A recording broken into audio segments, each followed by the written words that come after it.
আজকে হচ্ছে 22শে September. Grand কম্বার daily কম্বোর আজকের কার্ড কি? চলুন আপনাদেরকে দেখিয়ে দিই গ্র্যান্ড কম্বার ডেইলি কম্বোর আজকের কার্ডগুলো। ক্রিয়েট মেটাভার্স আর্ট, এটি হচ্ছে আজকের প্রথম কার্ড। এই কার্ডটি আমি আপগ্রেড করে নিলাম। দেখতে পাচ্ছেন একটি কার্ড কিন্তু আনলক হয়ে গিয়েছে। এবার দ্বিতীয় কার্ডটি খুঁজে বের করব। ট্যাগে ক্লিক করে দিব। দ্বিতীয় কার্ডটি খুঁজে বের করছি। লঞ্চ ওয়েব 3 অ্যাপ, এটি হচ্ছে দ্বিতীয় কার্ড। এই কার্ডটিও আপগ্রেড করে নিলাম। দেখতে পাচ্ছেন দুইটি কার্ড কিন্তু আনলক হয়ে গিয়েছে। এবার 3 নাম্বার কার্ডটি খুঁজে বের করব।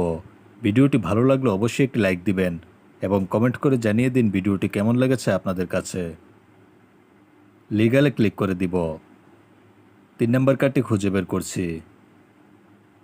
মনিটাইজ মেটাভার্স, এটি হচ্ছে 3 নাম্বার কার্ড, তবে এই কার্ডটি আমার লক করা রয়েছে, তাই এই মুহূর্তে আনলক করে দেখাতে পারছি না। তবে এটিই 3 নাম্বার কার্ড, আপনি আনলক করে নেবেন। নিয়মিত গ্র্যান্ড কম্বার ডেইলি কম্বোর ভিডিও পেতে অবশ্যই চ্যানেলটিকে সাবস্ক্রাইব করে রাখুন।